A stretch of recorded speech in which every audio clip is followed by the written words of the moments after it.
നമസ്കാരം. മലയാളി വാർത്തയിലേക്ക് സ്വാഗതം. യു.ഡി.എഫ് സർക്കാരിന്റെ ഏറ്റവും വലിയ അഭിമാന പദ്ധതിയായിട്ടുള്ള KSRTC പ്രിയദർശിനി ഫ്രീ സർവീസ്. ഈ പദ്ധതി ഇപ്പോൾ വലിയ രീതിയിൽ വിജയകരമാണെന്ന് സർക്കാർ അവകാശപ്പെടുമ്പോഴും അതിന് മറുവശത്തു കൂടെ ചില തരികിടകൾ നടക്കുന്നുണ്ടോ എന്നുള്ള സംശയം ഇല്ലാതില്ല. കഴിഞ്ഞ ദിവസം സോഷ്യൽ മീഡിയയിലടക്കം ചില വീഡിയോകൾ പ്രചരിക്കുന്നുണ്ട്. അതായത് പ്രിയദർശിനി പദ്ധതിയുടെ ഭാഗമായിട്ട് ഇറക്കിയത് വളരെ ചുരുക്കം ബസ്സുകളാണ്. ആ ഇറക്കിയ ചുരുക്കം ബസ്സുകളിൽ പലതും അതിൻ്റെ പ്രിയദർശിനി എന്ന് എഴുതിയിരിക്കുന്ന ഭാഗം പെയിന്റ് അടിച്ച് മറിച്ചതിന് ശേഷം സിറ്റി ഫാസ്റ്റ് ആയിട്ട് ഓടുന്നു എന്നുള്ള തരത്തിലാണ് ചില സോഷ്യൽ മീഡിയ വീഡിയോകൾ തെളിവുകളായിട്ട് പുറത്തു വന്നുകൊണ്ടിരിക്കുന്നത്. അതായത് സർക്കാർ ആരെയാണ്, ജനങ്ങളെയാണോ അതോ സർക്കാരിനെ തന്നെ പറ്റിക്കുകയാണോ എന്നുള്ള വളരെ പ്രധാനപ്പെട്ട ഒരു ചോദ്യം.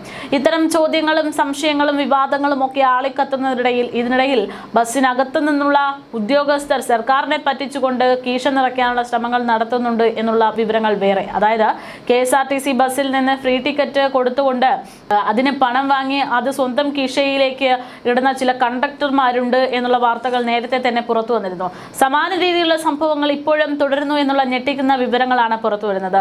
പദ്ധതി സാമ്പത്തിക ബാധ്യത എന്നുള്ള ഒരു വിഷയത്തിലേക്ക് വളരെയധികം മുൻപന്തിയിൽ നിൽക്കുന്ന കാര്യമാണെങ്കിലും പറഞ്ഞ വാക്ക് പാലിക്കുക എന്നുള്ള രീതിയിലാണ് പദ്ധതി നടപ്പിലാക്കിക്കൊണ്ടിരിക്കുന്നത്. ഇതിനിടയിലാണ് സർക്കാരിന് തിരിച്ചടിയായിട്ട് സ്വന്തം ജോലിക്കാർ പോലും ഈ പറയുന്ന രീതിയിൽ തരികിട കാണിക്കുന്നത് എന്നുള്ളത് പദ്ധതി പൊട്ടി പാളീസാകാനുള്ള സാഹചര്യം ഒരുക്കും എന്നുള്ളതാണ് വസ്തുത. എന്തായാലും KSRTC ബസ്സിൽ യാത്ര ചെയ്ത പുരുഷ യാത്രക്കാർക്ക് സീറോ ടിക്കറ്റ് നൽകി പണം നൽകിയ കണ്ടക്ടറെ വിജിലൻസ് പരിശോധനയിൽ കഴിഞ്ഞ ദിവസം പിടികൂടി എന്നുള്ള വാർത്തകൾ കൂടെ ഇതോടൊപ്പം പുറത്തു വരികയാണ്.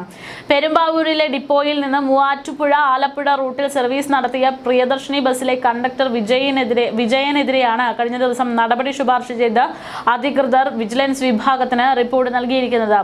വാഴക്കുളം പഞ്ചായത്തിലെ മഞ്ഞപ്പെട്ടി സ്റ്റോപ്പിൽ ഇറങ്ങിയ 2 പുരുഷ യാത്രക്കാരുടെ ടിക്കറ്റുകൾ ഇൻസ്പെക്ടർ പ്രിയേഷ് പോൾ പരിശോധിച്ചപ്പോഴാണ് ഇത്തരമൊരു ക്രമക്കേട് നടക്കുന്നുണ്ട് എന്നുള്ള വിവരങ്ങൾ പുറത്തു വന്നത്.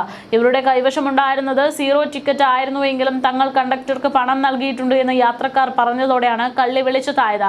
തുടർന്ന് ഇൻസ്പെക്ടർ ബസ്സിനുള്ളിൽ കയറി നടത്തിയ വിശദമായ പരിശോധനയിൽ മറ്റ് 3 പുരുഷ യാത്രക്കാർക്കും കൂടി സമാന രീതിയിൽ സീറോ ടിക്കറ്റ് നൽകിയതായി കണ്ടെത്തി. ഇവരും ടിക്കറ്റ് ചാർജ് കണ്ടക്ടർക്ക് നൽകിയതായി മൊഴി നൽകിയതോടെയാണ് വെട്ടിപ്പ് വ്യക്തമായത്. തുടർന്ന് കണ്ടക്ടർക്കെതിരെ കർശന നടപടി സ്വീകരിക്കാനാണ് അധികൃതർ തീരുമാനിച്ചിരിക്കുന്നത്. അതേസമയം പദ്ധതി ഇത്തരത്തിൽ മുന്നോട്ട് പോകുകയാണെങ്കിൽ സ്വകാര്യ ബസ് സർവീസുകൾക്ക് വളരെ വലിയ രീതിയിൽ വെല്ലുവിളിയാകുമെന്നുള്ള നിലപാടിൽ തന്നെയാണ് അവർ. കഴിഞ്ഞ ദിവസം സംഭവവുമായി ബന്ധപ്പെട്ട് ഒരു പരാതി തന്നെ പോയ വാർത്ത പുറത്തു വന്നിരുന്നു. പ്രിയദർശിനി സൗജന്യ ബസ് യാത്രാ പദ്ധതി റദ്ദാക്കണമെന്നാവശ്യപ്പെട്ട് തൃശൂർ സ്വദേശിയായിട്ടുള്ള സ്വകാര്യ ബസ് ഉടമ കോപ്പറേറ്റീവ് കമ്മീഷൻ ഓഫ് ഇന്ത്യയെയാണ് സമീപിച്ചത്.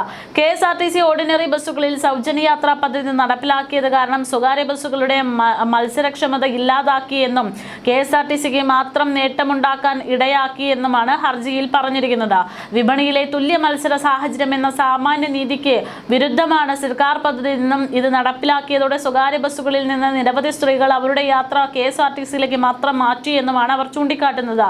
ഇത് കാരണം സ്വകാര്യ ബസ്സുകൾക്ക് നഷ്ടം സംഭവിച്ചെന്നും 750 ബസ്സുകൾ സർവീസ് നിർത്തിവെച്ചിരിക്കുകയാണെന്നും ഹർജിയിൽ വ്യക്തമാക്കുന്നു. ബസ് ഓപ്പറേറ്റേഴ്സ് അസോസിയേഷൻ തൃശൂർ ജില്ലാ പ്രസിഡന്റും ബസ് ഉടമകളുടെ കോർഡിനേഷൻ കമ്മിറ്റിയുടെ സംസ്ഥാന പ്രസിഡന്റുമായ ബിബിൻ ടി ആലപ്പാട്ടാണ് ഹർജി സമർപ്പിച്ചത്.